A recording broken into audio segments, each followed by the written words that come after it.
Page number 7 2.3 एक्झरसाइजमधलं 5th problem.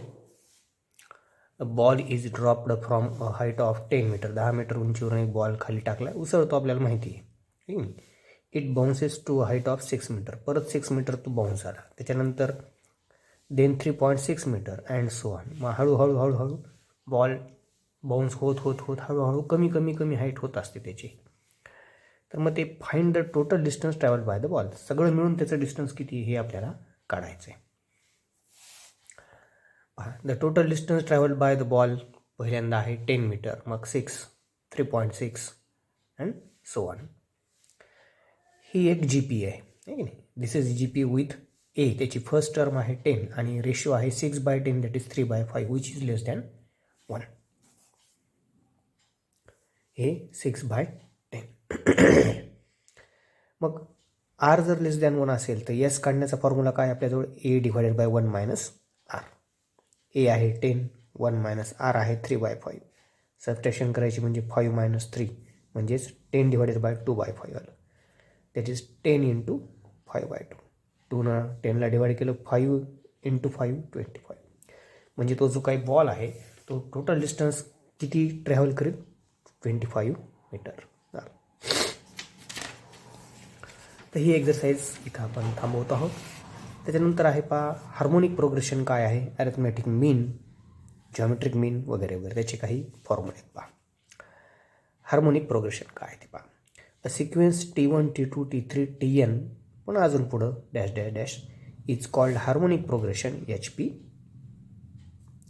If 1/T1, 1/T2, 1/T3 up to so on 1/Tn are in arithmetic progression. म्हणजे दिलेल्या सिक्वेन्सचे जर reciprocal घेतले आणि ते रेसिप्रोकल जर अरिथमॅटिक प्रोग्रेशनमध्ये असतील तर त्या दिलेल्या सिक्वेन्सला काय म्हणायचं? हार्मोनिक प्रोग्रेशन असं म्हणायचं. आता अरिथमॅटिक मीन म्हणजे आपला जनरल मीन असतो. 2 नंबर दिलेले त्याचं मीन काढायचं, तरी समजा ह्या दोघांचे ॲडिशन भागिले 2 असतं. ही झाली आपली अरिथमॅटिक मीन. त्यानंतर जॉमेट्रिक मीन. अरिथमॅटिक मीनला ए एम म्हणलेले, जॉमेट्रिक मीनला काय म्हणणार आपण? G M. ती असते G is equal to √x into y. म्हणजे हे 2 नंबर जर दिलेले असतील त्याची जॉमेट्रिक मीन काढायची असेल तर स्क्वेअर रूटमध्ये त्या दोघांचा प्रोडक्शन. त्यानंतर आहे हार्मोनिक मीन. हार्मोनिक मीन काढण्यासाठी एच, अरिथमॅटिकचा ए, जॉमेट्रिकचा जी आहे आणि हार्मोनिकचा एच. ते असते 2xy divided by x plus y. आता हा ए, जी आणि एच ह्या तिघांमध्ये तिघांचे रिलेशन असलेला एक फॉर्म्युला आहे. एला आपण अरिथमॅटिक मीन म्हणतो, जीला जॉमेट्रिक मीन, एचला हार्मोनिक मीन. आणि मग त्याच्यात फॉर्म्युला काय आहे? G square is equal to A into H. G म्हणजे जॉमेट्रिक मीन, ए म्हणजे अरिथमॅटिक मीन, एच म्हणजे harmonic mean. G square is equal to A H आणि A greater than equal to G greater than equal to H. म्हणजे G हा ए आणि एचच्या equal to असू शकतो किंवा ए हा जीपेक्षा ग्रेटर दॅन असेल, जी हा एचपेक्षाही ग्रेटर दॅन असेल. तर ही एक्झरसाइज आपली 2.4 इथं सुरू करू आपण. Verify whether the following sequences are HP that is harmonic progressions. Sequence दिलेली 1/3, 1/5, 1/7, 1/9 डॅश डॅश. आता ह्याचे आपण रेसिप्रोकल्स घेऊ.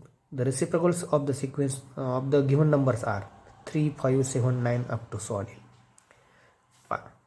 अरिथमॅटिक प्रोग्रेशन आहे की नाही पाहण्यासाठी काय करतो आपण? त्यांचा कॉन्सिक्युटिव्ह टर्म्समधला डिफरन्स पाहतो, कॉन्स्टंट आहे का नाही हे पाय. हा डिफरन्स केला आपण 2 आला, हा केला 2, हा पण 2च येतोय, म्हणजे ती अरिथमॅटिक प्रोग्रेशन आहे. दिस इज ॲन अरिथमॅटिक आधी ओरली चेक करायचं आणि मग हे लिहायचं. This is an arithmetic progression with a first term आहे 3 अँड डी डिफरन्स कॉन्सिक्युटिव्ह टर्ममधलं 5 - 3 तो आहे 2. आणि मग ही अरिथमॅटिक प्रोग्रेशन आहे त्याच्या रेसिप्रोकल, म्हणून मग ती दिलेली काय आहे? Harmonic progression. Therefore given sequence is a harmonic progression. अजून एक त्यातलं घेतलं आहे 1/3, 1/6, 1/12 आणि 1/24. त्याचे रेसिप्रोकल घेतले. The reciprocals of the numbers are 3, 6, 12, 24. T1 3 घेतला, T2 6, T3 12, T4 24. आपल्याला कॉन्सिक्युटिव्ह टर्ममधला डिफरन्स काढून बघायचा. हा डिफरन्स सारखा येणार नाही म्हणून हे एवढं करायचं आहे. पहा इथं डिफरन्स 3 येतो, इथं 6 येतो, इथं 12 येतो आहे. सारखा येतो आहे का? नाही. मग T2 मायनस T1 3 आलं, T3 मायनस T2 12 मायनस 6 आलं. मग हा डिफरन्स इक्वल आहे का? नाही. नॉट इक्वल टू साईन टाकला आपण. T2 minus T1 is not equal to T3 minus T2. पण डिफरन्स इक्वल नाही आहे म्हणजे ते अरिथमेटिक प्रोग्रेशन आहे का? नाही. Therefore the reciprocals 3, 6, 12, 24 dash dash are not an arithmetic progression. मग रेसिप्रोकल जर अरिथमेटिक प्रोग्रेशन नसतील तर गिव्हन सिक्वेन्स ही हार्मोनिक प्रोग्रेशन असेल का? नाही. Therefore the given sequence is not harmonic progression.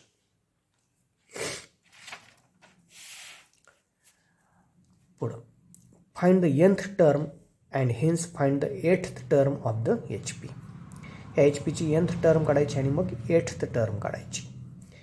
HP आहे 1/2, 1/5, 1/8, 1/11 सो ऑन. ह्याचे आपण रेसिप्रोकल घेतले तर ती AP मध्ये असतात, आहे की नाही. म्हणजे 2, 5, 8, 11 dash dash are in AP. त्यांचे रेसिप्रोकल घेतले ते अरिथमेटिक प्रोग्रेशनमध्ये आहे. फर्स्ट टर्म आहे A. D डिफरन्स 5-2 किंवा 8-5 हा आला 3. अरिथमेटिक प्रोग्रेशनमधली nth टर्म काढण्याचा फॉर्म्युला काय आहे? Tn is equal to A plus n-1 into T. A आहे 2, n आपल्याला nth टर्म्स काढायची n-1, D आहे 3. 3 ब्रॅकेटला मल्टिप्लाय करा म्हणजे हे 2 प्लस 3n मायनस 3 म्हणजे 2 मायनस 3 झाला -1, 3n मायनस 1 ही झाली Tnth term of that arithmetic प्रोग्रेशनची झाली आहे की नाही.